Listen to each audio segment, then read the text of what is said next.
Hello students, जय हिंद। कैसे हैं आप सभी लोग। तो चलिए आज की क्लास को स्टार्ट करते हैं। आज हम लोग कौन से टॉपिक्स को कवर करेंगे। तो सबसे पहला जो टॉपिक है वो है भास्कर बड़ा। भास्कर बड़ा तो ये क्या है, इसको हम लोग जो है वो बात करेंगे। माउंट हैरियट का नाम चेंज कर दिया गया है मणिपुर के नाम पर, हम लोग को देखने को मिल रहा है, तो इस पर हम लोग बात करेंगे। एंड खुशीनगर, खुशीनगर बहुत इंपॉर्टेंट पिलग्रिमेज टाउन हम लोग को देखने को मिल रहा है, बुद्धिस्ट पिलग्रिमेज टाउन। बताइए जरा खुशीनगर जो है भगवान बुद्ध से किस तरीके से एसोसिएटेड है, देखते हैं किसको पता है इसका आंसर। और फिर इसके अलावा हम लोग बात करेंगे यूनाइटेड स्टेट्स, इंडिया, इजराइल और यूएई मिलकर एक नया कॉर्ड ग्रुप जो है वो क्रिएट करेंगे, तो इस पर हम लोग चर्चा करेंगे। देखो ध्यान से सुन लो, ये जापान और ऑस्ट्रेलिया का, मतलब इंडिया, यूएसए, जापान, ऑस्ट्रेलिया का एक कॉर्ड ग्रुप ऑलरेडी है ही, फिर एक नया कॉर्ड ग्रुप यहाँ पर ये चार कंट्रीज मिलकर बना रही है। और अच्छा मुझे ये भी बताओ कि सेंट्रल एशिया पर अभी रिसेंटली यूनाइटेड स्टेट्स ने मिलकर कौन सा कॉर्ड ग्रुप जो है वो क्रिएट किया, बताओ जरा नीचे कमेंट बॉक्स पर लिखकर कि उसमें कौन सी कंट्री शामिल है। इसके अलावा भूमिपुत्र बिल गोवा के अंदर हमें देखने को मिल रहा है, तो ये क्या है, इस पर हम लोग चर्चा करेंगे। स्पीकर और डिप्यूटी स्पीकर के इलेक्शन को लेकर हम लोग चर्चा करेंगे। अर्थ शॉट प्राइस क्या होता है इसके बारे में हम लोग डिस्कस करेंगे। नेब्रा स्काई डिस्क के बारे में हम लोग डिस्कस करेंगे। जेम्स वेब स्पेस टेलीस्कोप के बारे में हम लोग डिस्कस करेंगे। तो आज काफी इंपॉर्टेंट टॉपिक्स हैं। तो चलिए गाइस स्टार्ट करते हैं। पेपर वन के पहले टॉपिक से भास्कर बड़ा की यहां पर बात हो रही है। तो भास्कर बड़ा को बताया जा रहा है कि ऐड किया जा रहा है शक और ग्रिगोरियन एरास के साथ, राइट, आसाम सरकार के ऑफिशियल कैलेंडर में। तो ये है न्यूज। तो आपको पर भास्कर बड़ा क्या है इसके बारे में जानना जरूरी है, तो इस पर हम लोग अभी चर्चा करेंगे। बट ये न्यूज में याद रखो कि आसाम सरकार जो कैलेंडर, ऑफिशियल कैलेंडर जो आसाम सरकार की तरफ से हमें देखने को मिलता है वो शक पीरियड का है और ग्रिगोरियन पीरियड का है। अच्छा, शक एरा जो है वो किसने शुरू किया है, शक एरा बताओ जरा नीचे कमेंट बॉक्स में लिखकर कि किसके द्वारा शुरू किया गया है और कौन से ईयर को शक, मतलब कौन सा एरा से शुरुआत होती है शक एरा की, राइट। तो हिस्ट्री है 6-7 क्लास की एनसीईआरटी अगर आपने ध्यान से पढ़ी होगी तो इसके बारे में मेंशन है वहां पे। तो देखो भास्कर बड़ा की हम लोग बात करें गाइस, तो ये एक एरा है, ये भी एक काल हम लोग को देखने को मिलता है। और ये काल कब शुरू होता है, जिस समय भास्कर वर्मन नाम का एक 7वीं सेंचुरी का लोकल शासक हम लोग को देखने को मिलता है, स्थानीय शासक है 7वीं शताब्दी का, इसका नाम है भास्कर वर्मन। तो जिस दिन जो है इसने सत्ता अपनी संभाली थी, यानी कि जिस दिन उसने ताज जो है वो पहना था, तो उस दिन से शुरुआत होती है भास्कर बड़ा की। तो ये वाली चीज आपको ध्यान में रखनी है। तो ये कमरूपा किंगडम, कमरूप या फिर कमरूपा या कमरूप साम्राज्य जो है, तो इसके सिंहासन पर बैठने की जो तिथि जो है, जो तिथि थी, तो उस समय से भास्कर बड़ा जो है वो शुरू हुआ है। तो ये वाले पॉइंट्स है बहुत इंपॉर्टेंट जो आपको ध्यान में रखना है। और ये जो शासक हम लोग को देखने को मिला था भास्कर वर्मन, तो ये उसी समय था जिस समय नॉर्थ इंडिया पर हर्षवर्धन का काल हम लोग को देखने को मिला था, राइट, क्लियर है। तो आसाम सरकार जो है अपने ऑफिशियल कैलेंडर में शक और ग्रिगोरियन कैलेंडर के अलावा भास्कर बड़ा को भी जो है वो शामिल कर रही है। तो देखो ग्रिगोरियन और भास्कर बड़ा में क्या डिफरेंस हम लोग को देखने को मिलते हैं। देखो ग्रिगोरियन कैलेंडर में हमें क्या चीज देखने को मिलती है कि उसकी शुरुआत होती है कब से, मिडनाइट से। क्योंकि आप देखिएगा जैसे ही रात में 12 बजते हैं 0000 हो गया और नए दिन की जो है वो शुरुआत हो गई, है ना, रात में 12 बजे के बाद। बट एसएमईज कैलेंडर के अंदर जो ये हम लोग को भास्कर बड़ा देखने को मिलता है, तो इसमें बताया जाता है कि इसकी शुरुआत और इसका एंड जो होता है वो सनराइज जैसे ही खत्म होता है उसके 24 घंटे से, या फिर आप ऐसा कह सकते हो सनराइज जैसे ही हो रहा है, राइट, वो जैसे ही एंड होगा, यानी कि सनराइज जो है वो हो गया, यानी कि सूर्य पूरा उदय हो गया, सूर्योदय हो गया, तो जिस समय से सूर्योदय हुआ है उस समय से 24 घंटे तक, राइट, वो एक दिन जो है वो माना जाएगा। Understanding the point. तो ये इस प्रकार की चीज है, आपको ये सनराइज बस ध्यान में रखना है। सनराइज होने से जैसे ही सनराइज जो है वो हो जाता है तो उसके 24 आवर्स तक जो है वो पूरा एक दिन जो है वो माना जाता है। अब देखिए ग्रिगोरियन कैलेंडर जो हमें देखने को मिलता है वो किसके ऊपर पूरी तरह से आधारित है, सौर चक्र के ऊपर पूरी तरह से आधारित है। बट शक और भास्कर बड़ा ये जो है किसके ऊपर आधारित है, लूनी सोलार, यानी कि इसके अंदर चंद्र भी है और सौर भी है। तो चंद्र सौर दोनों ही प्रणाली के ऊपर ये आधारित हम लोग को देखने को मिलता है, राइट, शक और भास्कर वाड़ा। और गैप जो हम लोग को देखने को मिलता है भास्कर वाड़ा और ग्रिगोरियन के बीच में वो 593 ईयर्स का बताया जा रहा है। तो ये सब कुछ फैक्ट्स हैं जो ध्यान में रखो, इससे रिलेटेड प्रीलिम्स में क्वेश्चन आ जाते हैं। अब देखिए माउंट हैरियट की बात करेंगे, इसका नाम जो है वो रखा गया है मणिपुर के नाम पर, mount Harriet, mount Manipur national park, right, जो अब हम लोग को देखने को मिल रहा है। तो केंद्र ने बताया गया है कि नाम चेंज किया है माउंट हैरियट का, राइट, हम लोग को देखने को मिल रहा है। एक हिस्टोरिकल टूरिस्ट स्टॉप ये हम लोग स्पॉट हम लोग को अंडमान एंड निकोबार आइलैंड पर देखने को मिल रहा है। तो इसे माउंट मणिपुर जो है वो कहा जा रहा है। Point to be noted, mount Harriet कहां पर है? अंडमान एंड निकोबार आइलैंड पर। इसका नाम चेंज करके माउंट मणिपुर रखा जा रहा है। तो ये देखिएगा, आपको इससे कंफ्यूज किया जा सकता है कि ये कहां पर है, मणिपुर में है, तो वो गड़बड़ी हो जाएगी। ठीक है, तो ये अंडमान एंड निकोबार आइलैंड में है ये माउंट या माउंटेन। तो what is Manipur connection to Mount Harriet? तो मणिपुर का क्या कनेक्शन है माउंट हेरियट से, मतलब कि अंडमान निकोबार के इस आइलैंड से? तो after Anglo Manipur war of 1891 के एंग्लो मणिपुर युद्ध में हमें देखने को मिला था कि काफी सारे मणिपुरी जो है जिन्होंने ब्रिटिश से जो है वो लड़ाई करी थी युद्ध के दौरान, including Maharaja Kulachandra Dhwaja Singh, were exiled to British penal colony in Andaman island. Point to be noted, Britishers ने क्या किया था? अंडमान में जेल जो है वो बना के रखी थी, राइट? हमें देखने को मिला था सेल्लूर जेल, काला पानी, तो जिसके नाम से ये जानी जाती है, काफी फेमस है। अंडमान के अंदर काला पानी की सजा जो है वो होती थी, ब्रिटिशर्स सजा देते थे। जो भी लोग थे, मतलब जो ब्रिटिशर्स के अगेंस्ट जो है वो खड़े होते थे, तो उनको उठाकर काला पानी की सजा दे दी जाती थी, जो अंडमान एंड निकोबार आइलैंड पर होती थी। Cellular jail, right? तो ये पॉइंट भी याद रखना, ये इंपॉर्टेंट पॉइंट है, हिंदी वाले वर्जन में मेंशन है, तो जो इंग्लिश मीडियम के स्टूडेंट है वो मार्किंग कर लीजिएगा, लिख लीजिएगा इसको, एक्स्ट्रा इंफॉर्मेशन। तो देखिए, तो यहां पर ये था कि ये जो महाराजा कुलाचंद्र ध्वज सिंह जो हमें देखने को मिलते हैं, तो जिन्होंने ब्रिटिश के अगेंस्ट जो है वो लड़ाई लड़ी थी युद्ध के दौरान, तो इनको जो है वो ब्रिटिशर्स ने यहां पर जो है वो भेज दिया था यार। युद्ध के बाद इन सभी को सजा के तौर पर अंडमान निकोबार में भेज दिया था। तो इस प्रकार से ये संबंध हम लोग को मणिपुर का यहां से देखने को मिल रहा है कि एंग्लो मणिपुर वॉर में 1891 के जो भी लोग थे, स्पेशली महाराजा कुलाचंद्र ध्वज सिंह, तो इनको यहां पर भेजा गया था। तो इसलिए इनका नाम जो है वह भी माउंट हेरियट से हटाकर माउंट मणिपुर जो है वो रखा जा रहा है। तो ये बहुत इंपॉर्टेंट है, याद रखना है आपको। लेकिन उस समय तक इस जेल का निर्माण पूरी तरह नहीं हुआ था। इस कारण से कैदियों को माउंट हेरियट पर रखा गया था। और माउंट हेरियट दक्षिण अंडमान जिले की फैरगुंज तहसील में स्थित एक पहाड़ी है। ठीक है, तो ये भी चीज थोड़ा सा आप ध्यान में रखना है। ये चीज इंपॉर्टेंट नहीं है इतनी कौन सी तहसील में है, बट आपको बस ये ध्यान में रखना है कि साउथ अंडमान में है ये, हम लोग को देखने को मिल रहा है, मतलब कि ये mountain, right? Harriet, mount Harriet. तो इसका नाम चेंज किया गया है और इसके नाम को माउंट मणिपुर जो है वो रख दिया गया है, राइट? तो जब जेल उस समय पूरी तरह से बनी नहीं थी, तो कुछ समय तक कैदियों को इस पहाड़ पर ही रखा गया था। ठीक है, तो ये वाला पॉइंट आप थोड़ा सा ध्यान में रखना। अब देखिए, एंग्लो मणिपुर वॉर की बात करते हैं 1891 के, तो इसे जो है वो कहा जाता है मणिपुर के इतिहास में सबसे विशिष्ट युद्ध। एंग्लो मणिपुर वॉर जो लड़ा गया था किसके बीच में? ऑब्वियस ही बात है, मणिपुर और ब्रिटिशर्स के बीच में लड़ा गया था। मणिपुर किंगडम और ब्रिटिशर्स के बीच में 1 महीने के लिए लड़ाई लड़ी गई थी 1891 में। इस युद्ध की शुरुआत मणिपुर के राजमहल में तख्ता पलट से शुरू हुई और जिसका फायदा उठाकर अंग्रेजों ने हमला कर दिया था। राजमहल में वर्षों से चली आ रही आंतरिक गुटबाजी के चलते 1891 में युद्ध की नौबत आ गई। तो ये बेसिकली इंटरनल फैक्शन था, वही ब्रिटिशर्स की पॉलिसी हम लोग को देखने को मिलती है, सेपरेशन की पॉलिसी, राइट? फूट डालो और सेपरेट करो, पता होगा ना आपको, ये फूट नीति हम लोग को देखने को मिलती है, फूट डालो और अलग करो, राइट? सेपरेट करो। तो वही वाली चीज इसके अंदर हम लोग को देखने को मिलती है, डिवाइड एंड रूल वाली, राइट? अब इसके अलावा ब्रिटिश गवर्नमेंट जो है, इन्होंने एडवांटेज लिया इंटरनल डिसेंशन का, मतलब कि वही आंतरिक कलह जो हमें देखने को मिल रही थी उसका इन्होंने फायदा उठाया हमेशा की तरह। और in first phase of war, युद्ध के पहले चरण में अंग्रेजों को आत्मसमर्पण करना पड़ा, सरेंडर करना पड़ा। But in second phase British made Manipur their new princely state. तो दूसरे स्टेज में ब्रिटिशर जो है वो जीत गए थे और मणिपुर को अपनी नई प्रिंसली स्टेट इन्होंने बना दिया था।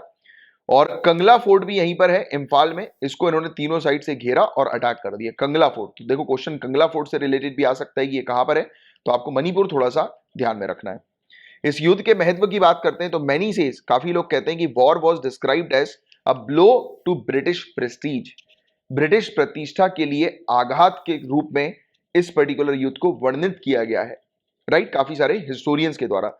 डिस्पाइट देयर विक्ट्री, उनकी जीत के बावजूद भी इसमें उनके 5 महत्वपूर्ण अधिकारी मारे गए थे।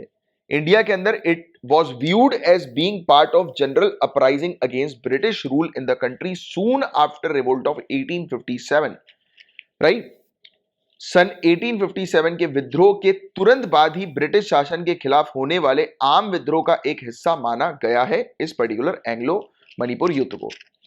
The war led to Manipur officially becoming a princely state. अब इस वॉर के बाद हमें देखने को मिला कि मणिपुर जो थी वो ऑफिशियली प्रिंसली स्टेट बन गई, ब्रिटिश क्राउन की, इनडायरेक्ट रूल ब्रिटिश क्राउन का वहां पर एस्टैब्लिश हो गया, right.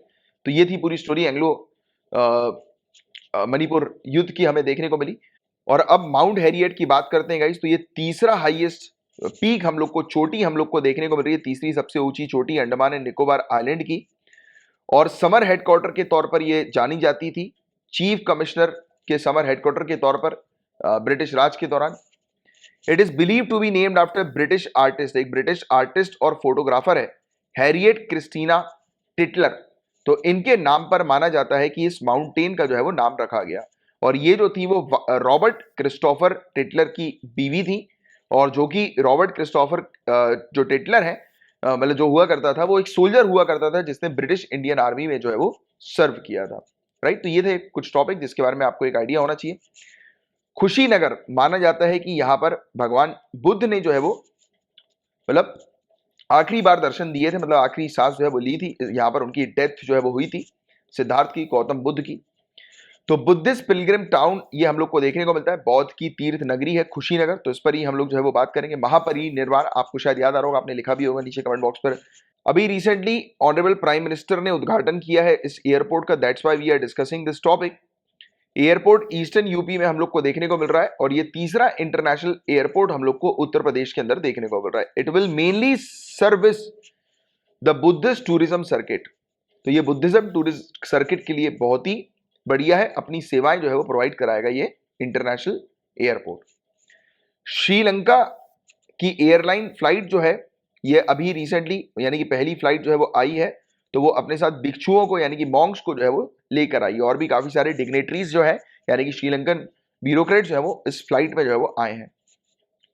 And historical significance Kushinagar की बात करें गाइस, तो most important Buddhist pilgrimage site ये हम लोग को देखने को मिलती है, जहां पर बुद्धा ने महापरिनिर्वाण जो है वो अटेन किया था, अल्टीमेट सेल्वेशन जिसको हम लोग कहते हैं, परम मोक्ष जिसको हम लोग कहते हैं, ये प्राप्त किया था 483 बीसी के दौरान। तो ईयर भी आपको याद रखना है।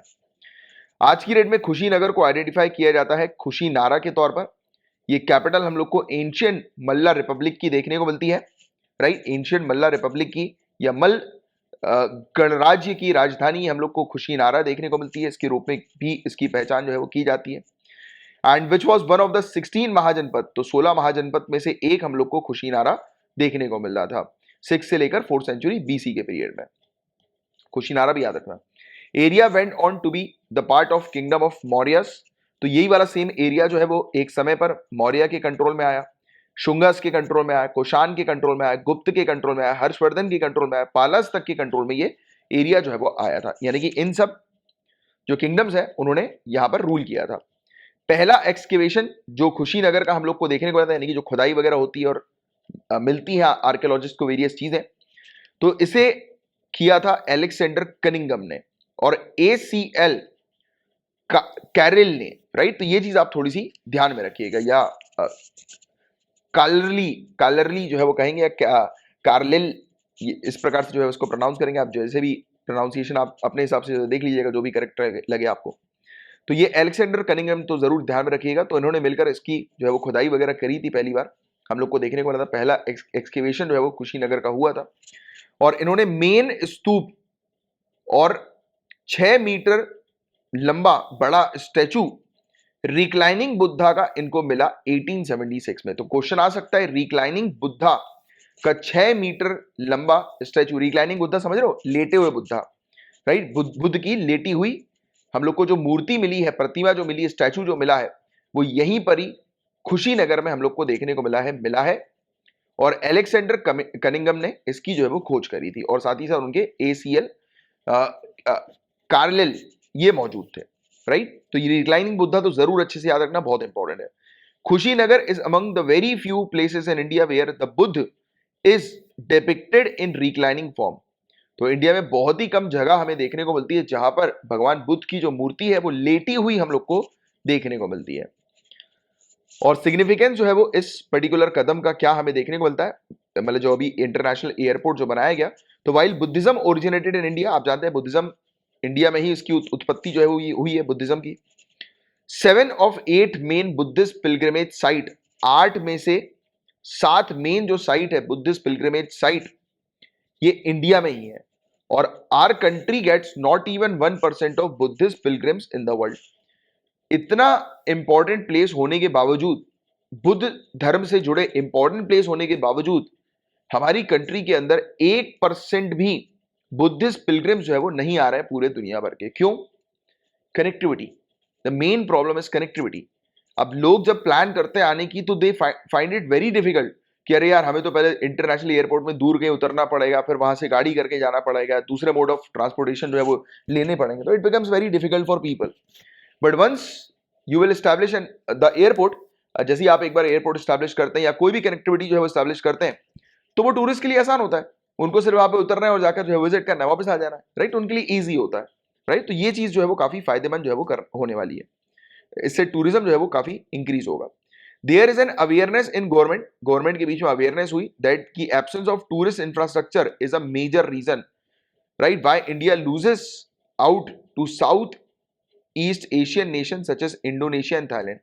क्योंकि ज्यादातर टूरिस्ट फिर यहां पर चले जाते हैं, राइट, इस जगह पर आने की जगह।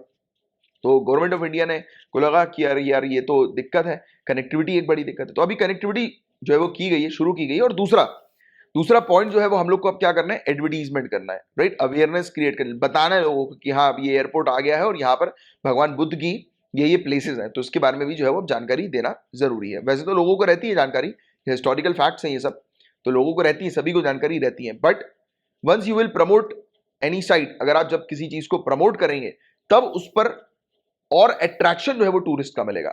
लिंकिंग इट, पॉइंट समझ में आ रहा है कि आप अगर उसको प्रमोट नहीं करेंगे, जैसे आप डीएम बनते हैं, कल को आईएएस आईपीएस जो है वो बनते हैं, आपकी डिस्ट्रिक्ट में एक फेमस टूरिस्ट प्लेस है, right, you know about it कि यार ये बहुत फेमस है, इसमें पोटेंशियल है टूरिस्ट जो है वो को आने का, कि टूरिस्ट को खींचने का, अट्रैक्ट करने का। क्योंकि टूरिज्म जो होता है वो स्टेट के लिए काफी हेल्पफुल होता है, क्योंकि वो कमा कर देता है, रेवेन्यू जनरेट करके देता है, राइट? और दूसरी बात पॉपुलैरिटी होती है एक प्लेस की। तो आप एक जगह के डीएम है, डिस्ट्रिक्ट मजिस्ट्रेट है, कलेक्टर है, राइट, एक डिस्ट्रिक्ट के, तो आपको पता है कि ये प्लेस है, तो आप उसको क्या करेंगे, पहली बात तो वहां पर फैसिलिटी प्रोवाइड कराएंगे टूरिस्ट के लिए, अच्छी फैसिलिटी, इंफ्रास्ट्रक्चर अच्छा करेंगे, साफ सुथरा रखवाएंगे, टॉयलेट्स वगैरह की हर प्रकार की व्यवस्था करेंगे जो एक टूरिस्ट को रिक्वायरमेंट होती है टूरिस्ट के लिए, कि उसको परेशान होने की जरूरत ना पड़े। वो सब तो कर लिया आपने, बट खींचोगे कैसे? एडवर्टीजमेंट करना पड़ेगा ना न्यूज़पेपर में। अभी देखिए आप द हिंदू के न्यूज़पेपर में रेगुलर बेसिस पर खुशीनगर इंटरनेशनल एयरपोर्ट का जो है वो बार बार आ रहा है, कंटिन्यूअस आ रहा है, जिससे कि डोमेस्टिक टूरिस्ट तो अट्रैक्ट हो ही हो, और फिर हम लोग फॉरेन न्यूज़पेपर पर भी वो करते हैं, राइट, इसकी अवेयरनेस जो है वो क्रिएट करते हैं, आपको पता होगा। तो वही चीज़ है, राइट, इंटरनेशनली। अब देखिए ना खुशीनगर कितनी इंपॉर्टेंट साइट है, तो इंटरनेशनली जो है ये प्रमोट ऑटोमेटिकली जो है होगी, मीडिया जो है उसको कैप्चर करेगी, नहीं करेगी तो हम पब्लिकेशन जो है वो करेंगे वर्ल्ड मीडिया पे, है ना? तो वही वाली बात है। तो सेम चीज आप भी करोगे जब डीएम बनोगे, तो इस प्रकार की चीज, तो एडवर्टीजमेंट बहुत जरूरी है। तो the hope is that world class facility will be able to attract Buddhist tourist to India and boost revenue and employment generation. तो ऑब्वियस ही बात है कि जब वर्ल्ड क्लास जो फैसिलिटीज जब हम प्रोवाइड करा रहे हैं यहाँ पर, तो वो क्या करेगी, इनको टूरिस्ट को जो है वो अट्रैक्ट करेगी, टूरिस्ट यहाँ पर आएंगे, विजिट करेंगे, और उनके विजिट करने से हमारा रेवेन्यू जो है वो जनरेट होगा, और आसपास के लोगों को एम्प्लॉयमेंट जो है वो मिलेगी, यानी कि वहाँ के लोकलाइट्स जो है उनको एम्प्लॉयमेंट मिलेगी, और ना ही सिर्फ लोकलाइट्स, एक ओवरऑल एम्प्लॉयमेंट जो है वो जनरेट होगी, राइट? तो ये चीज यहाँ पर बताई जा रही है। बट इसके अंदर एक चीज मिसिंग है कि प्रमोट करना। अच्छा, ये भी लिखा हुआ है कि therefore latest move helps India to promote important Buddhist pilgrim site in the country.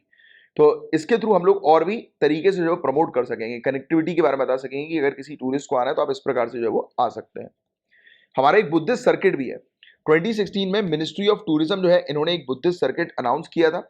बताइए जरा कि इस प्रकार से टूरिज्म सर्किट जो है वो हमारी किस स्कीम के तहत, किस प्रोग्राम के तहत जो है वो लाए जा रहे हैं, बनाए गए हैं स्पेशली। तो बताओ जरा किसको पता है इसका आंसर, पढ़ा चुका हूं पहले मैं। तो 2016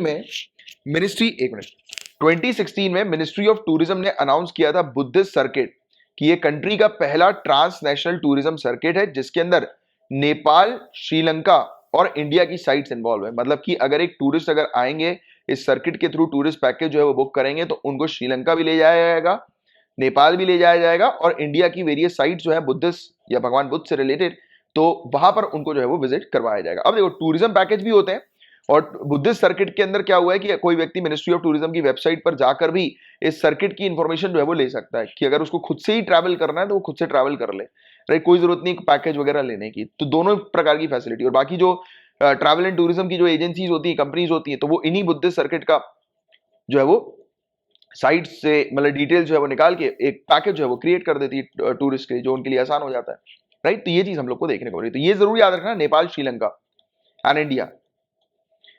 एंड मिनिस्ट्री का मैप ऑफ बुद्धिस्ट सर्किट, यानी कि मिनिस्ट्री के जो मैप है बुद्धिस्ट सर्किट के, उसमें कौन सी प्लेसेस इन्वॉल्व है, तो याद रखना बोध गया। और चलो बताते भी जाओ मुझे कि बोध गया जो है वो किससे एसोसिएटेड है, भगवान बुद्ध से किस तरीके से एसोसिएटेड है, बताते जाओ नीचे कमेंट बॉक्स पे लिखकर। वैशाली किससे मतलब क्या चीज के लिए एसोसिएटेड है, किस चीज की इसकी इंपॉर्टेंस है। तो ये आपके लिए टास्क है, ये आपको करना है, राइट। कि बोध गया जो है वो भगवान बुद्ध से कैसे एसोसिएटेड है, वैशाली कैसे एसोसिएटेड है, राजगीर कैसे है, ये बिहार, कुशीनगर, सारनाथ हमें जो देखने को मिलता है, राइट। पहले बात तो ये देख लो कि बोध गया, वैशाली, राजगीर तो ये बिहार में, कुशीनगर, सारनाथ और श्रावस्ती ये यूपी में, और लुम्बिनी नेपाल में। तो बताओ जरा, लुम्बिनी, श्रावस्ती, सारनाथ, कुशीनगर, बोध गया, वैशाली, राजगीर, तो ये प्लेसेस भगवान बुद्ध से किस तरीके से एसोसिएटेड है। तो ये आपका टास्क है, आपको इसका आंसर नीचे कमेंट बॉक्स पर लिखकर देना है, ठीक है। अब गाइस डिस्कस करेंगे पेपर 2 के पहले टॉपिक से।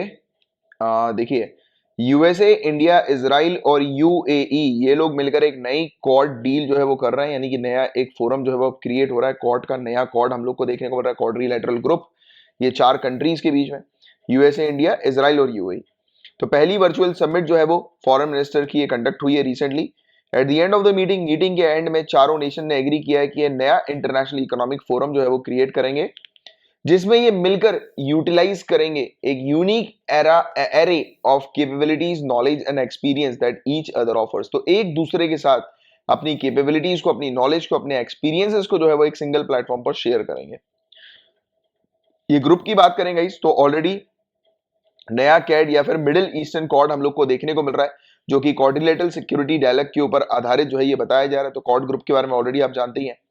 तो ऑब्जेक्टिव और फोकस एरिया क्या है नए कॉर्ड का, हम लोग को देखने को मिल रहा है। तो ये इंटरनेशनल इकोनॉमिक फोरम है, तो ये मेनली टारगेट करेंगे इकोनॉमिक और पॉलिटिकल टाइज को, यानी कि अपने संबंध को, इकोनॉमिक और पॉलिटिकल, आर्थिक और राजनीतिक संबंध को जो है वो आगे बढ़ाने के ऊपर और फर्दर स्ट्रेंथन करने के ऊपर मेनली फोकस करेंगे। इसका महत्व हम लोग को क्या देखने को मिल रहा है, तो एक्सपर्ट्स का मानना यह है कि नया ग्रुप जो है वो इंपॉर्टेंट है किस चीज के लिए, इन चारों कंट्रीज के बीच में और कॉपरेशन करने के लिए, और ये चारों कंट्री मिलकर मिडिल ईस्ट को स्टेबल बनाने का जो है वो काम करेंगी।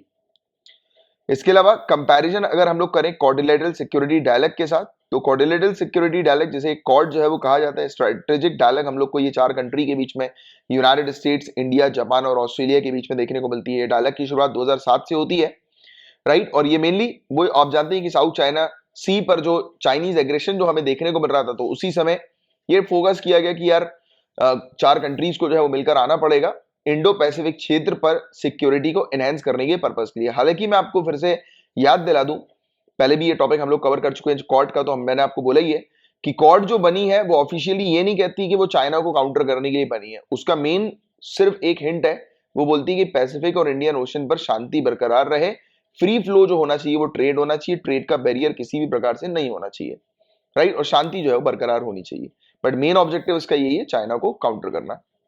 While Australia had pulled out of the dialogue as its own economic ties to China grew over decade, right? तो इस पर्टिकुलर क्वाड ग्रुप से जो है वो ऑस्ट्रेलिया जो है वो बाहर हो गया था। तो 2007 में ये जो है वो डायलॉग की शुरुआत होती है। उसके बाद बट ऑस्ट्रेलिया ने इसे ज्वाइन नहीं किया था, क्योंकि ऑस्ट्रेलिया और चाइना के इकोनॉमिक संबंध काफी अच्छे थे। बट 2017 में ऑस्ट्रेलिया ने जो है वो इस ग्रुप को ज्वाइन कर लिया, राइट। और ये फाइनली ये ग्रुप जो है वो अपने शेप पर आया, 4 कंट्रीज का हमें देखने को मिला। तो what will the group focus on, तो some of the areas that countries had highlighted during their talks including improving trade ties. तो अभी जो नया क्वाड इजराइल और यूएई के साथ बना, United states, India, Israel, UAE, तो ये मेनली अपने इकोनॉमिक संबंध जो है बनाएंगे, आपस में ट्रेड को जो है वो एनहेंस करेंगे, बढ़ाएंगे, मैरीटाइम सिक्योरिटी को इस क्षेत्र पर जो है वो इंक्रीज करेंगे, बढ़ाएंगे, general public health, joint infrastructure projects पर मेनली फोकस किया जाएगा, ट्रांसपोर्टेशन और टेक्नोलॉजी पर मेनली फोकस किया जाएगा। तो नए क्वाड के बेनिफिट्स हम लोग को क्या देखने को मिल रहे हैं, तो ट्रेड के अलावा पोटेंशियल है इंडिया के लिए, यूएई के लिए और इजराइल के लिए कि वो कोलैबोरेट कर सकते हैं काफी सारे एरियाज पर, सेमीकंडक्टर डिजाइन से लेकर स्पेस टेक्नोलॉजी तक, यानी सेमीकंडक्टर डिजाइन एंड फैब्रिकेशन से लेकर स्पेस टेक्नोलॉजी तक की एरियाज पर ये मिलकर जो है वो काम कर सकते हैं। और नया अलायंस के साथ इंडिया जो है वो इस प्लेटफॉर्म का बाकायदा उपयोग कर सकती है बहुत सारी अपॉर्चुनिटीज के लिए, जैसे कि big data, artificial intelligence, quantum computing, right. Even अपने जो प्रोडक्ट्स हैं उनको एक्सपोर्ट करने के लिए भी इस पर्टिकुलर प्लेटफॉर्म का भरपूर उपयोग इंडिया कर सकती है। तो ये प्लेटफॉर्म इंडिया के लिए एक बहुत अच्छी अपॉर्चुनिटी के तौर पर हमें देखने को मिल रहा है। और ये ग्रुप जो है वो फोकस करेगी नॉन मिलिट्री इश्यूज के ऊपर भी, जैसे कि ट्रेड, एनर्जी, एनवायरमेंट हो गया, और पब्लिक गुड्स को प्रमोट करेगी। और ये प्लेटफॉर्म जो है वो हेल्प करेगी इंडिया को, ये मिनी लेटर पता नहीं क्या मिनी लेटरल टाइप का जो है हो गया ये, बट ये मल्टीलेटरल है। तो कि मल्टीलेटरल पार्टनरशिप जो है वो इस क्षेत्र पर इंडिया कर सकेगी, और इस इंडिया मतलब इस क्षेत्र पर प्रेजेंस जो है वो फ्रांस, रशिया और चाइना का हमें देखने को मिल रहा है, ये मेजर पावर है। तो इस पर इंडिया के आने से ये होगा कि इंडिया जियो पॉलिटिक्स को इस क्षेत्र में चेंज कर सकेगी और अपनी पोजीशन जो है वो इस क्षेत्र पे, मिडिल ईस्ट पे जो है वो स्टैब्लिश कर सकेगी। और नीड जो है वो क्या है और क्या महत्व है इस पर्टिकुलर ग्रुप के, तो 4 कंट्री जो है इनके पास ऑब्वियसली मैंने आपको बताया कैपेबिलिटीज, नॉलेज और एक्सपीरियंस ये आपस में जो है वो शेयर करेंगे और एक नया नेटवर्क कॉपरेशन का जो है वो क्रिएट कर सकेंगे। ये कंट्री जो है वो रिकॉग्नाइज करेंगी कि that there are many overlapping interest between them, काफी सारे ऐसे इंटरेस्ट हैं जैसे कि एनर्जी की फील्ड में, क्लाइमेट की फील्ड में, ट्रेड की फील्ड में, रीजनल सिक्योरिटी की फील्ड में, ये सब ओवरलैप करते हैं, मतलब सबके कॉमन इंटरेस्ट है, राइट, जिस पर ये मिलकर जो है वो कोलैबोरेट करके जो है वो काम कर सकेंगे। सो नया क्वाड का फॉर्मेट जो है ये हेल्प करेगा इन कंट्रीज को कि इन एरियाज को फर्दर जो है वो डेवलप किया जा सके। चलो गाइज आगे की न्यूज़ की बात करें, एंड सॉरी मैं थोड़े से माफ़ी चाहता हूँ आप लोग को, आज ये वाला लेक्चर जो है वो काफ़ी लेट जो है वो मिल रहा होगा। मैंने उम्मीद मतलब कोशिश करी थी कि सैटरडे की इवनिंग तक आपको प्रोवाइड करा दूँ, बट थोड़ा सा बहुत हैक्टिक और बहुत बिजी शेड्यूल चल रहा है अभी, यूपीएससी 2022 बैच को लेकर भी, और कुछ पर्सनल कुछ काम 2-4 आ गए थे, तो I am really very sorry about it. But अब बाकी आप लोग जानते हैं कि मैं कोई भी टॉपिक्स को और कोई भी लेक्चर वगैरह को जो है वो स्किप नहीं करता हूँ। मुझे याद है अभी बीच में 3 टॉपिक्स जो है वो अभी छूटे हुए हैं, वो आपको मिल जाएंगे, उसकी आप बिल्कुल टेंशन मत लें। आपने यहाँ पर ज्वाइन कर लिया है तो आपको सिर्फ पढ़ने पर फोकस करना है और कोई दूसरी चीज पर फोकस नहीं करना है, बाकी वो मेरी ड्यूटी है, मेरी रिस्पॉन्सिबिलिटी आपको पूरी चीज प्रोवाइड कराना। चलिए, ये भूमिपुत्र बिल गोवा के अंदर है, इसके बारे में पहले भी हम लोग चर्चा कर चुके हैं, तो आप जानते हैं कि इस बिल को लेकर काफी नाटक जो है वो चल रहा है, राइट। हम लोग को देखने को मिला है कि अभी बताया जा रहा है कि गोवा सीएम ने क्लैरिफाई कर दिया है कि ये राज्यपाल को, गवर्नर को जो है ये बिल नहीं भेजा जाएगा, राइट, क्योंकि राजनीतिक हंगामा हम लोग को देखने को मिल रहा है, उसके केंद्र में बना हुआ है ये पर्टिकुलर बिल, राइट। ये बिल गोवा भूमिपुत्र अधिकरण बिल 2021 जो कि पास हुआ था गोवा असेंबली के द्वारा, अब फाइनली अब इसको एंड किया जा रहा है क्योंकि बहुत हंगामा हो गया था। बिल का एम, अब एक एक करके चीजों को समझिए। Bill was aimed at giving the status of Bhumiputra to a person residing in Goa for at least 30 years. Point 1 to be noted. Goa के अंदर कम से कम 30 साल से रहने वाले व्यक्ति, यानी कि कम से कम जो व्यक्ति गोवा के अंदर 30 साल से रह रहे हैं, राइट, तो उन्हें बताया जा रहा है कि भूमिपुत्र कहा जाएगा, भूमिपुत्र का स्टेटस उन्हें दिया जाएगा। Point number 1।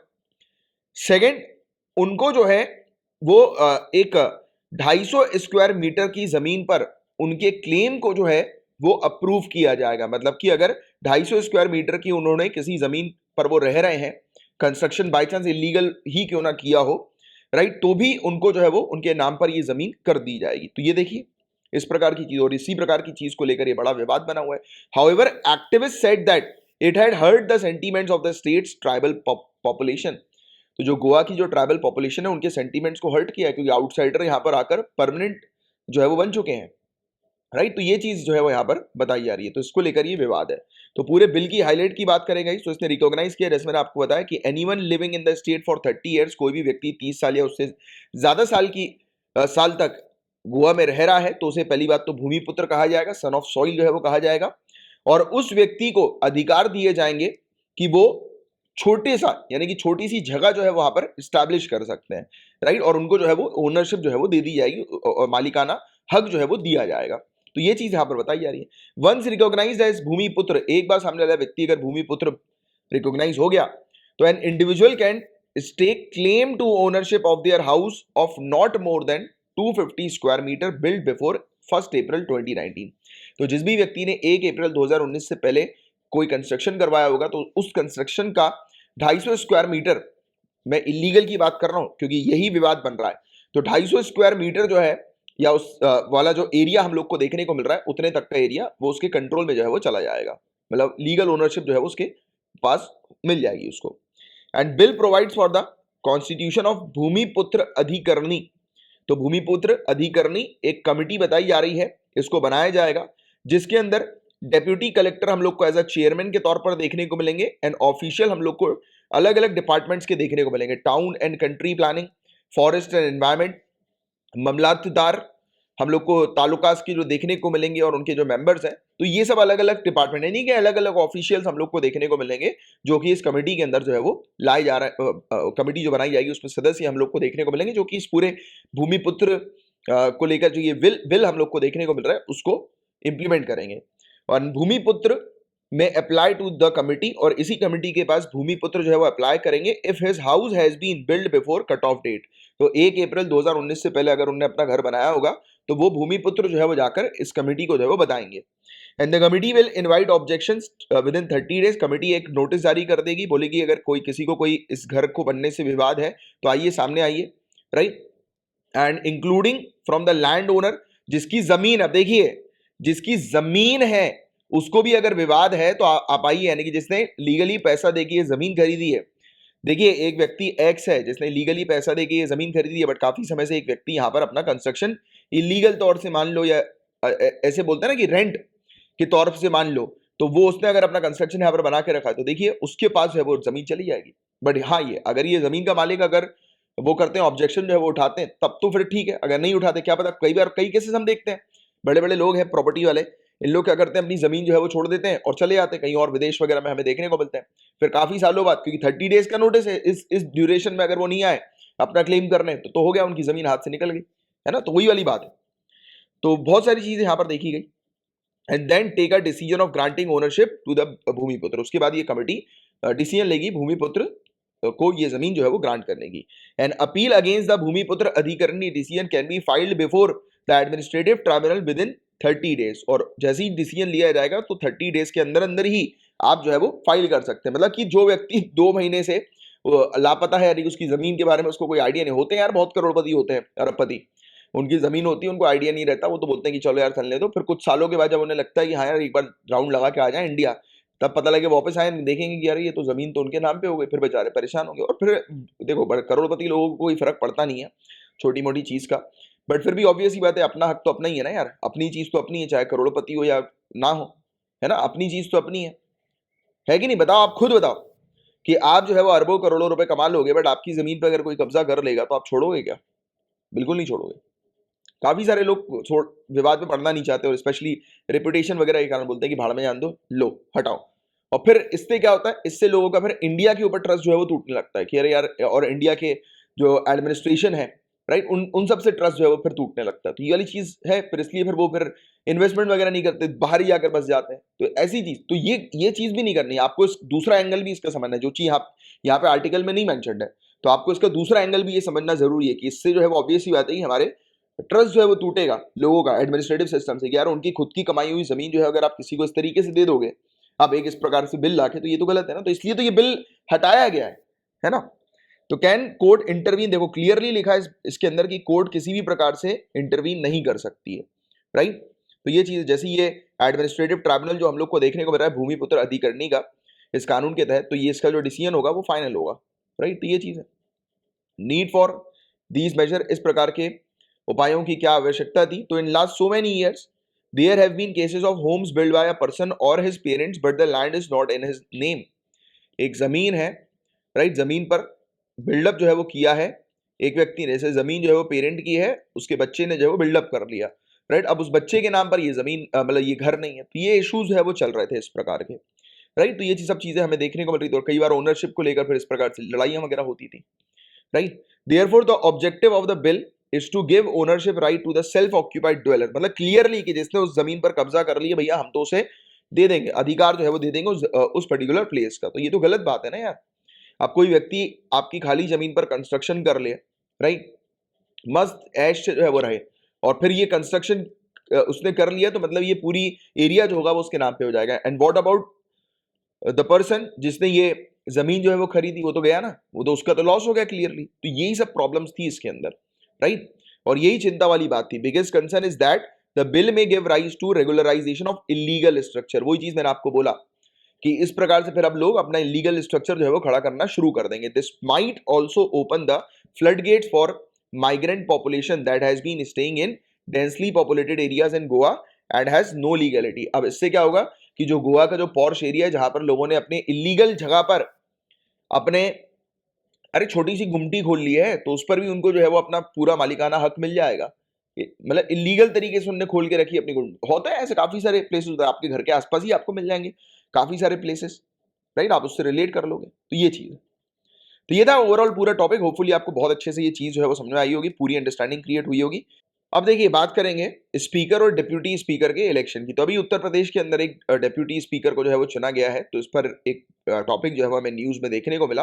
बट हमारे लिए जो काम की चीज है ये है कि डिप्यूटी स्पीकर को इलेक्ट कैसे किया जाता है, ये चीज आपको समझनी है।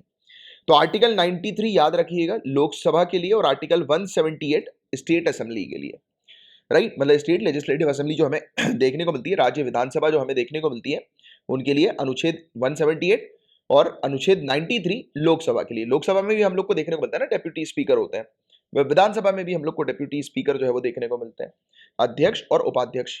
तो इनको कैसे चुना जाता है, तो ये आर्टिकल्स, ये चीज तो ध्यान में रखो, ये डायरेक्टली जो है वो उसमें आएगा कि इनमें लिखा हुआ है, इन दो आर्टिकल्स में लिखा हुआ है इलेक्शन से रिलेटेड इनके, राइट। इनने क्या क्या कहा गया कि state that these houses shall as soon as may be choose two of its member to the speaker and deputy speaker, right।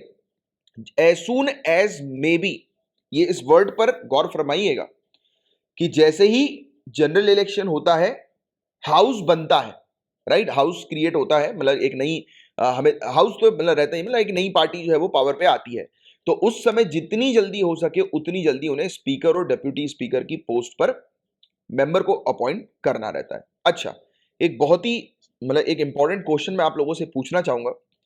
मुझे बताएं कि स्पीकर जो होते हैं, राइट, स्पीकर, इनके बारे में आप बताएं कि जैसे ही लोकसभा एंड हो जाती है, ठीक है, लोकसभा एंड होने का मतलब आप जानते ही हैं कि लोकसभा एंड हो गई मतलब कि पार्टी जो है वो या तो नो कॉन्फिडेंस मोशन के तहत जो है वो पार्टी हार गई, मतलब रूलिंग पार्टी जो है वो सत्ता से हट गई, या फिर उनका टेन्योर खत्म हो गया, ठीक है। तो ये सब चीजें हमें देखने को मिलती है। आप मान के चलो कि अभी जो है वो लोकसभा में कोई भी मेजोरिटी में पार्टी नहीं है, तो क्या उस समय स्पीकर भी जो है हट जाते हैं क्या? क्या उस समय स्पीकर भी हट जाते हैं? अरे यार मेरे पेन की बैटरी खत्म हो गई, चलो बिना पेन के जो है वो मैं आपको बताता हूँ, अच्छा इसमें ये मेरे हाथ से ही कर लूंगा मैं, ठीक है। आप मुझे ये बताइए कि क्या स्पीकर हट जाते हैं क्या? तो नहीं हटते हैं। ये चीज आपको ध्यान में रखिएगा, स्पीकर जब तक अपनी पोस्ट को नहीं छोड़ते हैं, जब तक कि नया हाउस जो है वो नहीं आ जाता और नए स्पीकर नहीं आ जाते, क्योंकि प्रिसाइडिंग ऑफिसर की रिक्वायरमेंट हमेशा रहती है, बिना प्रिसाइडिंग ऑफिसर के हाउस जो है वो नहीं चल पाएगा। तो इसलिए याद रखिएगा, नए स्पीकर आएंगे तभी पुराने स्पीकर जो है वो अपनी पोस्ट को छोड़ेंगे। तो ये पॉइंट आपको बहुत अच्छे से क्लियर रहना चाहिए, क्लियर है। और इसमें कोई भी डेट निर्धारित नहीं है, तो ये वाली चीज भी आपको ध्यान में रखनी है। कॉन्स्टिट्यूशन के अंदर कोई भी डेट निर्धारित नहीं है, कोई भी समय निर्धारित नहीं है कि कितनी समय पे स्पीकर या डेप्यूटी स्पीकर को अपॉइंट करना है। बट हाँ, एक चीज मैं आपको फिर से क्लियर करवाना चाहूंगा, अलग अलग स्टेट्स ने अलग अलग अपने रूल्स रेगुलेशन जो है वो इलेक्शन के टाइम पीरियड से रिलेटेड बना के रखे हुए हैं, तो ये पॉइंट भी आपको ध्यान में रखना है। तो in Lok Sabha and state legislature, honourable president and governor sets a date for the election of the speaker. Point to be noted, Lok Sabha और स्टेट लेजिस्लेचर में, विधानसभा में जो हमारे ऑनरेबल प्रेसिडेंट जो होते हैं, राइट, और गवर्नर जो होते हैं, ये एक डेट डिसाइड करते हैं कि किस दिन स्पीकर का इलेक्शन होगा, और स्पीकर जो होते हैं वो डिसाइड करते हैं कि किस दिन डेप्यूटी स्पीकर का इलेक्शन होगा। ये पॉइंट बहुत अच्छे से ध्यान में रखिए। स्पीकर के इलेक्शन को लेकर डिसीजन लिया जाता है प्रेसिडेंट गवर्नर के द्वारा कि किस दिन स्पीकर का इलेक्शन होना है, और जैसे ही एक बार स्पीकर इलेक्ट हो गए, फिर वो डिसाइड करते हैं कि कितने दिन में डेप्यूटी स्पीकर को इलेक्ट किया जाएगा। तो ये बहुत अच्छे से ये चीज दिमाग में बैठा लो। The legislature of the respective house vote to elect one among themself to these offices. अच्छा, मुझे ये बताइए कि स्पीकर की जो पोजीशन है, स्पीकर रूलिंग पार्टी से आते हैं या अपोजिशन पार्टी से आते हैं, और डेप्यूटी स्पीकर रूलिंग पार्टी से आते हैं या अपोजिशन पार्टी के से आते हैं, और क्या इस चीज के बारे में कॉन्स्टिट्यूशन में कहीं पर मेंशन्ड है? तो नहीं, ये चीज कन्वेंशन के थ्रू चली आ रही है, यानी कि इन्होंने एक प्रथा जो है वो स्टैब्लिश कर दी है कि स्पीकर जो होंगे वो रूलिंग पार्टी के होंगे, डेप्यूटी अपोजिशन पार्टी के होंगे। तो ये प्रथा चल रही है, ये कहीं पर भी कुछ ऐसा कुछ लिखा नहीं है ना। तो ये चीज हमें देखने को मिलती है। तो वो एक लेजिस्लेचर जो है वो अपने में से एक को जो है वो चुनते हैं, राइट, स्पीकर के पद के लिए, डेप्यूटी स्पीकर के पद के लिए। बट एक कंसेंसस जो है बना हुआ, सहमति बनी हुई है कि डेप्यूटी स्पीकर अपोजिशन से आएगा, स्पीकर जो है वो रूलिंग पार्टी से आएगा। तो is it mandatory under the constitution to have a deputy speaker? तो क्या ये मैंडेटरी है कॉन्स्टिट्यूशन में कि डेप्यूटी स्पीकर होना चाहिए? तो कॉन्स्टिट्यूशन एक्सपर्ट्स ने पॉइंट आउट किया है कि दोनों ही आर्टिकल 93 और 178 वर्ड उपयोग करते हैं। मैंने आपको बोला ना, वर्ड पर ध्यान देना है प्रीलिम्स के लिए और मेंस के लिए और अंडरस्टैंडिंग के लिए। Shall and as soon as may be, right, जितनी जल्दी हो सके, होगा, ऐसे जो शब्द का उपयोग किया गया है, तो ये क्लियरली कहते हैं कि not only is the election of speaker and deputy speaker mandatory, it must be held at the earliest, कि जितनी जल्दी हो सके, as soon as may be, कि आप जो है वो लेकर आइए। तो इससे क्लियरली ये होता है कि हाँ, कॉन्स्टिट्यूशन चाहता है कि ये पद जो है डेप्यूटी स्पीकर और स्पीकर का, ये जितनी जल्दी हो सके उतनी जल्दी अपॉइंट हो। और इनके रोल्स और फंक्शन की बात करें तो स्पीकर जो होते हैं वो प्रिंसिपल स्पोक्समैन होते हैं हाउस के अंदर।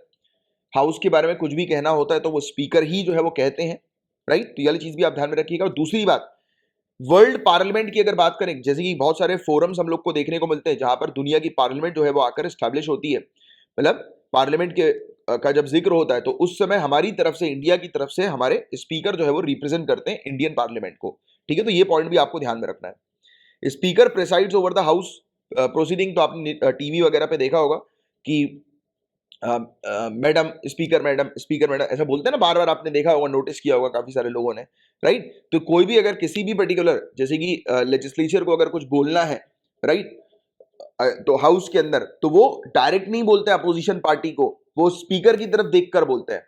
तो जो भी चीज कहनी होती है वो मेंबर को, हाउस के मेंबर को, एमपीज को, मेंबर ऑफ पार्लियामेंट को, स्पीकर को देखकर जो है वो बोलना पड़ता है। Same with legislative assembly also, कि एमएलए जो होते हैं उन्हें स्पीकर के सामने जो है वो खड़े होकर देखकर बोलना रहता है, राइट। तो ये चीज है, तो ये पॉइंट है। और वो प्रिसाइड करते हैं पार्लियामेंट की दोनों हाउसेस की ज्वाइंट सिटिंग को भी। तो क्वेश्चन ये बनता है, कई बार लोग कंफ्यूज होते हैं कि जब ज्वाइंट सिटिंग होती है पार्लियामेंट की तो लोग लिख देते हैं कि प्रेसिडेंट उस पर प्रिसाइड करते हैं। नहीं बॉस, स्पीकर उस पर प्रिसाइड करते हैं, राइट। तो ये चीज आपको ध्यान में रखनी है। अध्यक्ष जो होते हैं वो स्पीकर होते हैं।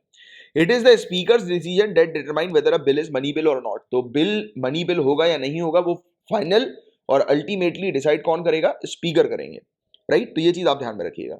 Usually the speaker comes from the ruling party. वही चीज मैंने आपको बताया, यूजुअली, ये चीज कहीं पर भी लिखी नहीं है, ये कन्वेंशन के थ्रू चल रहा है।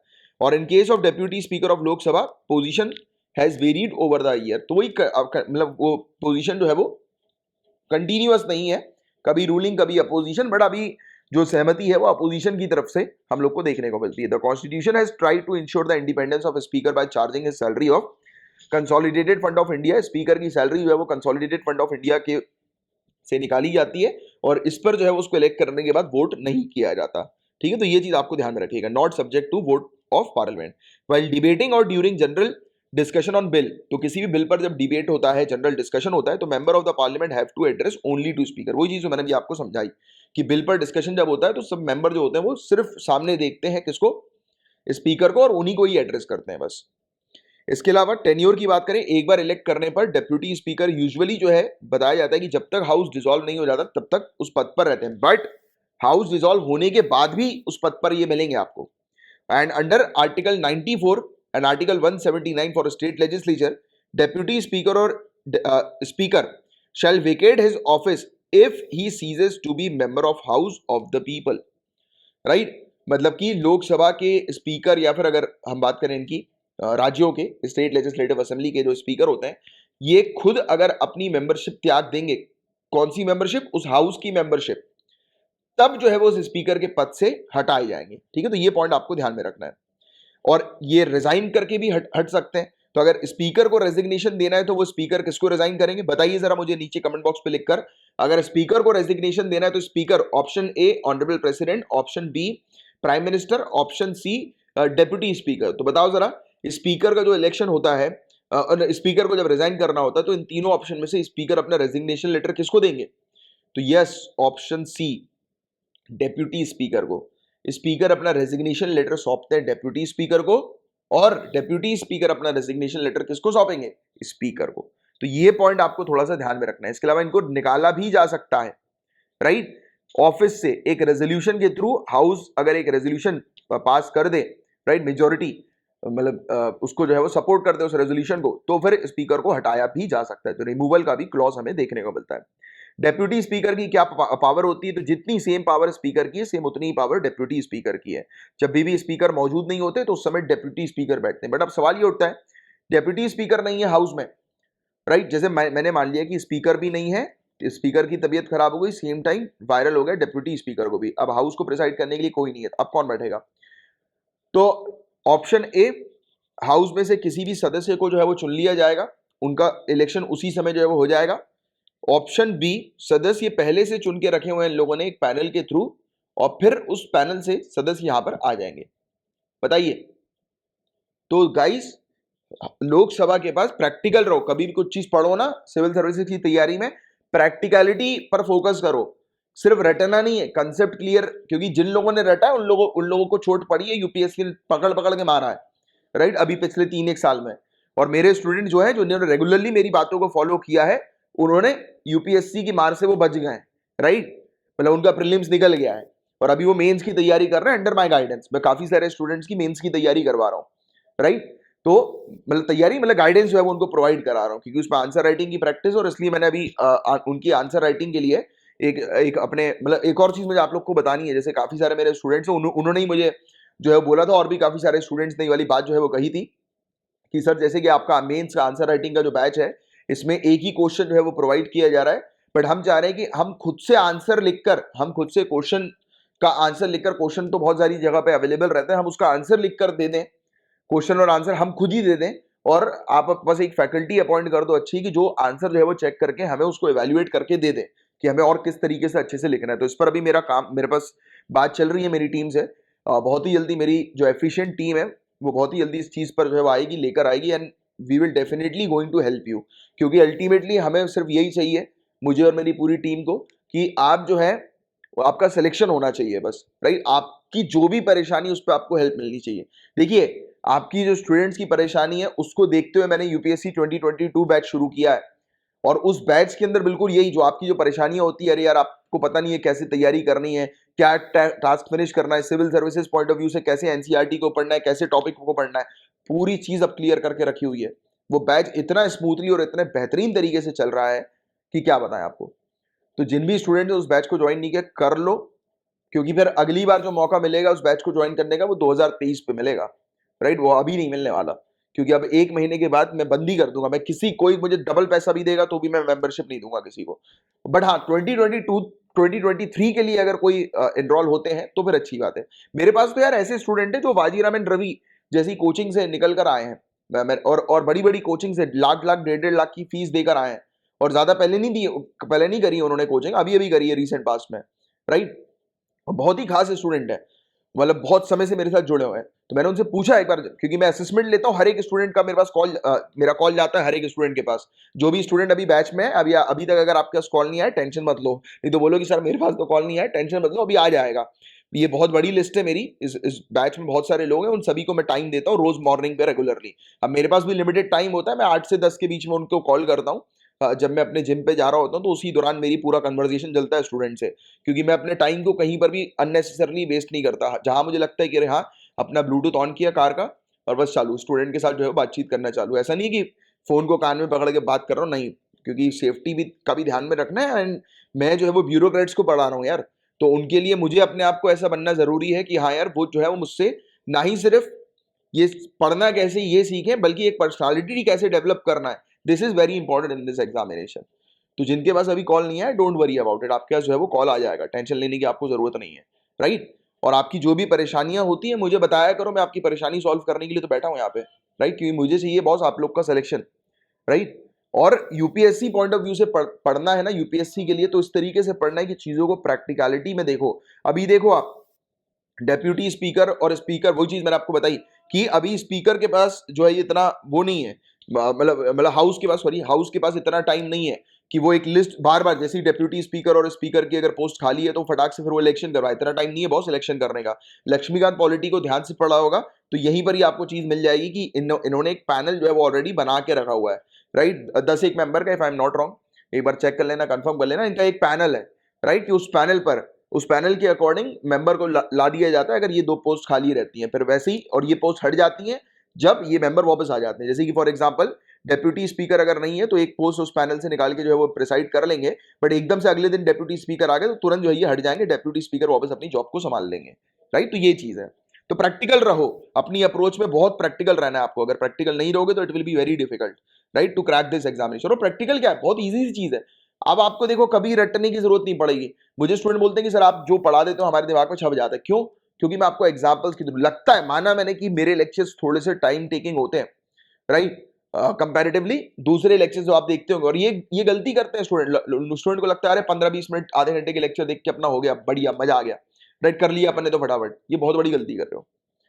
आपको सिर्फ एक टॉपिक को रीड नहीं करना है, आपको उस टॉपिक को अपने दिमाग में बैठाना है। और वो दिमाग में बैठेगा कब? जब उसको आप प्रॉपर तरीके से उसकी एनालिसिस करोगे, राइट, तब जाकर वो दिमाग में बैठेगा। और घुमा फिरा के यूपीएससी जब क्वेश्चन पूछेगी तो आप सिक्सर मारेंगे उसके हर एक क्वेश्चन पर, हर एक उसके मतलब जैसी भी बॉल आएगी उसकी आप उस पर सिक्सर मारेंगे, यॉर्कर पर सिक्सर मारेंगे, हर बॉल पर सिक्सर मारेंगे, राइट। चलो, states which have specified time frame for holding the election, मैंने आपको बताया था स्टार्टिंग में ही, कुछ स्टेट्स ऐसी हैं जिन्होंने ऑलरेडी स्पेसिफाई कर दिया है कि स्पीकर डेप्यूटी स्पीकर के इलेक्शन कितने दिन में होने हैं, बट कॉन्स्टिट्यूशन ने कहीं पर भी टाइम लिमिट जो है वो स्पेसिफाई नहीं करी है। तो बहुत ध्यान से पढ़ना, कॉन्स्टिट्यूशन पूछेंगे तो टाइम लिमिट स्पेसिफाइड नहीं है, स्टेट्स पूछेंगे तो हाँ स्टेट्स ने स्पेसिफाई करी है, जैसे कि हरियाणा, उत्तर प्रदेश ने स्पेसिफिक टाइम फ्रेम जो है वो स्टैब्लिश बताया हुआ है, राइट। हरियाणा की बात करें तो जो स्पीकर की जो इलेक्शन है, कहा गया है कि as soon as possible after the election, जैसे जनरल इलेक्शन होता है तो स्पीकर के इलेक्शन कर दो, एंड देन डेप्यूटी स्पीकर के इलेक्शन अगले 7 दिन के अंदर कर दो, ठीक है। The rule also specified that if the vacancy in these offices happen subsequently then the election for these should occur within 7 days of the legislature's next session। तो बताया जा रहा है कि अगर इनकी वैकेंसी फिर हो गई इन बिटवीन द सेशन तो 7 दिन के अंदर, यानी कि इन्होंने मैक्सिमम टाइम लिमिट दिया हुआ है 7 दिन की, 7 दिन के अंदर भैया इनका पोस्ट जो है वो तुरंत जो है वो इलेक्ट करो, राइट। उत्तर प्रदेश के अंदर 15 दिन की लिमिट है स्पीकर पोस्ट के इलेक्शन के लिए, राइट। और in case of deputy speaker the date of first election is to be decided by speaker और and 30 days is given for filling subsequent vacancies.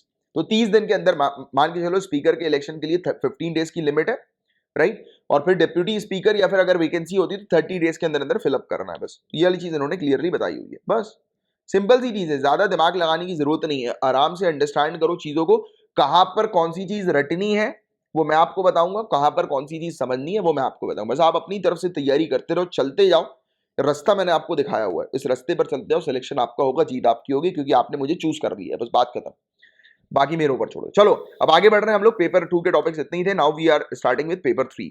अब देखिए अर्थ शॉट प्राइज हम लोग को, ये पुरस्कार हम लोग को देखने को मिल रहा है, और ये पुरस्कार थोड़ा सा आपके लिए इंपॉर्टेंट है। पहली बात तो इसे इको ऑस्कर जो है वो कहा जाता है।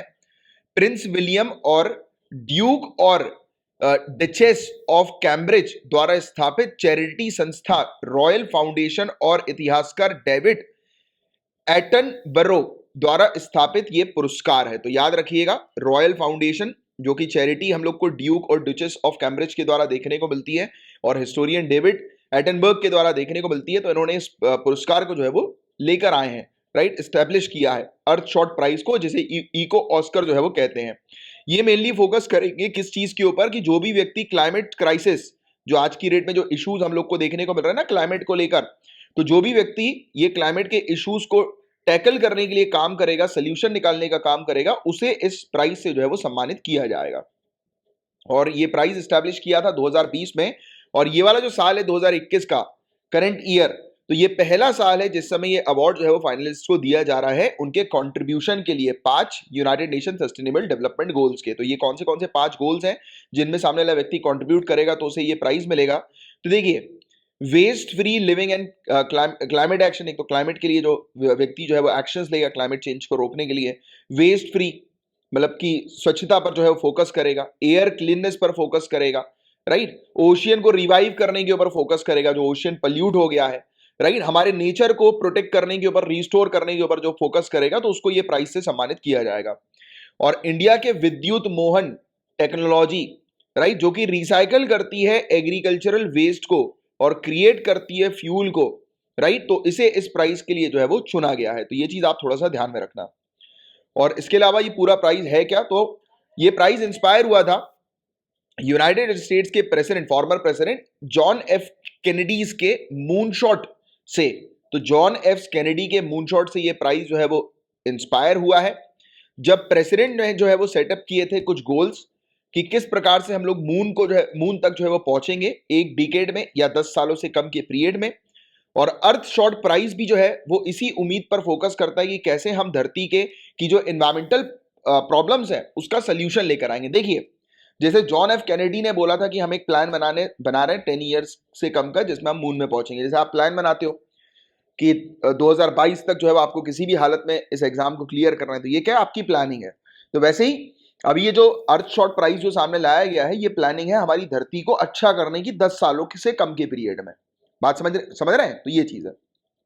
एलिजिबिलिटी क्या है, अच्छा एक मिनट सॉरी, एलिजिबिलिटी क्या है इस अवार्ड की, तो 5 इंडिविजुअल या ऑर्गेनाइजेशन जो कि ऐसा सोल्यूशन लेकर आते हैं, इंपैक्टफुल सोल्यूशन लेकर आते हैं जो कि हमारे प्लैनेट को ठीक करने पर फोकस करता है, तो उन्हें चुना जाएगा और उन्हें ये अवार्ड दिया जाएगा। 1 मिलियन यूरोस के साथ ये अवार्ड उनको प्रोवाइड किया जाएगा। हर साल 5 विजेता सेलेक्ट किए जाएंगे, 1 for each United nation sustainable development goal की कैटेगरी से।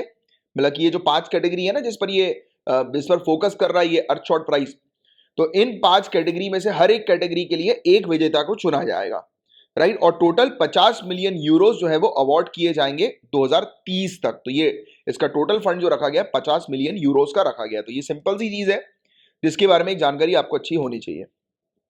अब बात करते हैं नेब्रा स्काई डिस्क के बारे में। तो ब्रिटिश म्यूजियम जो लंदन के अंदर हमें देखने को मिल रहा है, ये डिस्प्ले कर रहा है एक एंशियंट ऑब्जेक्ट को, एंशियंट समय के ऑब्जेक्ट को, नेब्रा स्काई डिस्क हम लोग को देखने को मिल रहा है, which is thought to be the world's oldest concrete depiction of stars. दुनिया का सबसे पुराना नक्शा माना जाता है सितारों का। ये चीज आपको थोड़ा सा ध्यान में रखना है, राइट।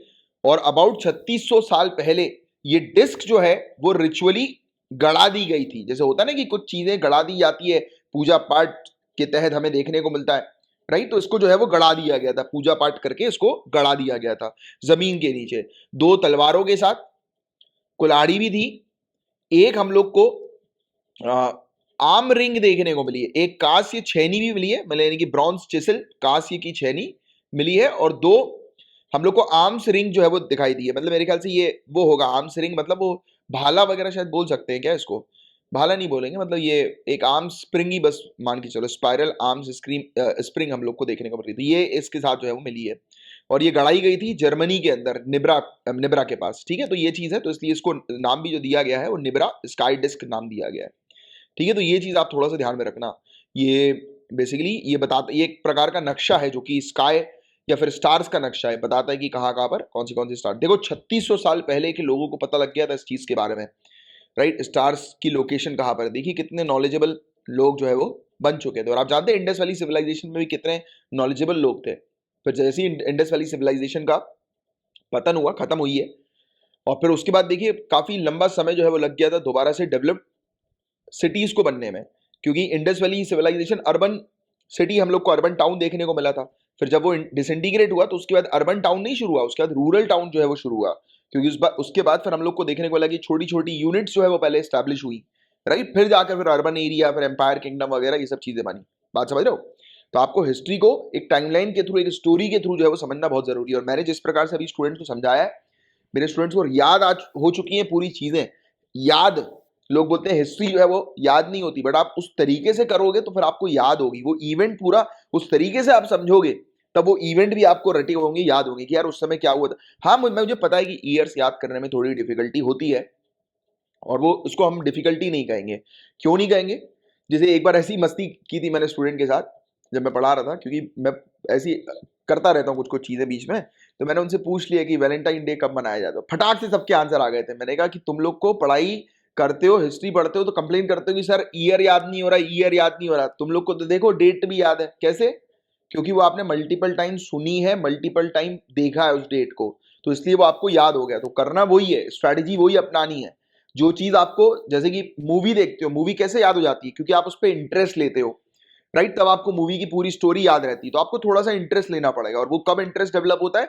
कि जब वो पढ़ाने वाले की तरफ से, राइट? अब मैं तो अपने आप को पढ़ाने वाला कभी बोलता ही नहीं हूं, मैं तो आपको बस गाइड करता हूं, राइट? बट फिर भी मेरे अंदर बस एक, कहते हैं ना कि एक छोटी सी स्किल है कि मैं आपको कुछ चीज जब बताता हूं तो उसके बारे में थोड़ा इमेजिनेशन करवा देता हूं, बस दैट्स इट। क्योंकि आप कुछ चीज पढ़ रहे हो, थोड़ा सा इमेजिन कर लो कि अच्छा ऐसा, और क्योंकि जब इमेजिन हो गई तो पिक्चर दिमाग पे चल रही है, और वो जब पिक्चर दिमाग पे चलेगी तो क्लियर हो जाएगा पूरी चीजें, राइट? और उसको हिस्ट्री की तरह नहीं पढ़ना है, जैसे कि दो लोगों के बीच में लड़ाई हो गई, तो अपन को ये नहीं पढ़ना कि इन राजा के बीच में लड़ाई, भाई दो लोग की गैंग्स है, गैंग्स के बीच में लड़ाई हुई, इस लड़ाई में एक व्यक्ति था, उसने ऐसा, तो इमेजिन, स्टोरी इमेजिन करो कि यार दो गैंग्स के बीच में हो रही लड़ाई। तो जो वर्ड्स भी हैं उसको आप अपने कंटेम्प्रेरी वर्ड्स जो आप समझ पाओ उसकी तरह यूज करो, तो आपको हेल्प मिलेगी। तो ये सभी स्टूडेंट्स के लिए, जो स्टूडेंट्स उसमें नहीं है, पेड कोर्स में नहीं है, राइट, उनके लिए। आप अगर पढ़ रहे हो तो आप इस प्रकार की चीज करोगे तो देखिए आपको बहुत आसानी से पूरी चीज समझ में आएंगी, याद रहेंगी, ठीक है? चलिए, तो ये वाला टॉपिक तो हो गया फिनिश। और ऐसा माना जाता है कि देवताओं को समर्पित करते हुए इन वस्तुओं को दफनाया गया था। वही इनके रिचुअलिस्टिक हम लोग को कुछ देखने को मिला था, मतलब वो थी इनकी प्रैक्टिस वगैरह थी, रिचुअल प्रैक्टिस, उसके तहत इन्होंने ये चीज गढ़ा दी थी। अब बात करेंगे guys James Webb space telescope के बारे में, तो काफी इंपॉर्टेंट टॉपिक है। तो इंजीनियर जो है गाइस, बताया जा रहा है कि इन्होंने जेम्स वेब स्पेस टेलीस्कोप को सामने रख दिया है, बहुत ही जल्दी अब इसे लॉन्च किया जाएगा, राइट, फ्रेंच ग्यूनिया से। और जेम्स वेब स्पेस टेलीस्कोप से समझ रहे हो ना, टेलीस्कोप का मतलब क्या है? दूर की चीजों को देखने वाला, राइट? दूर की चीज आपको आसानी से दिख जाए, राइट? मतलब जो फारदेस्ट ऑब्जेक्ट है वो उसको आप क्लियरली देख पाए, तो ये स्पेस टेलीस्कोप है, मतलब स्पेस पे इसको रखा जाएगा, इस टेलीस्कोप को, है ना? तो ये one of the grand scientific project, बहुत बड़ा साइंटिफिक प्रोजेक्ट ये 21वीं सदी का हम लोग को देखने को मिल रहा है। और ये बेसिकली 18 दिसंबर को ऑर्बिट पर जो है वो चला जाएगा और चक्कर लगाना शुरू कर देगा। और जेम्स वेब स्पेस टेलीस्कोप की बात करें तो ये एक जॉइंट वेंचर हुआ है यूएसए के बीच में, यानी कि NASA, European union space agency जो है ईएसए, और कनाडा स्पेस एजेंसी सीएसए। तो इनके बीच में ये जॉइंट वेंचर हुआ है, इन तीनों ने मिलकर इसको बनाया है। एंड ये बताया जा रहा है कि इंफ्रारेड ऑब्जर्वेटरी है, मतलब इंफ्रारेड इमेजेस वगैरह जो है वो कैप्चर करेगा, राइट? और वेरियस जो डिस्कवरीज हम लोग को देखने को मिली है हबल टेलीस्कोप की, तो उसको और भी गहन तरीके से जो है वो डिस्कवर करेगा, यानी कि उनके ऑब्जेक्ट्स को और बेहतर तरीके से डिस्कवर करेगा। यानी कि हबल स्पेस टेलीस्कोप का जो मिशन जो था, तो उसको और एक्सटेंड करके ये चीज ये वेब हम लोग को देखने को मिल रहा है, स्पेस टेलीस्कोप जो है वो लाया गया, राइट? ये मेरे ख्याल से ये गलत हो गया है, ये जेम्स JWST कर लो इसको आप, JWST, हाँ ये सही है, ठीक है? क्लियर है यहां तक बातें?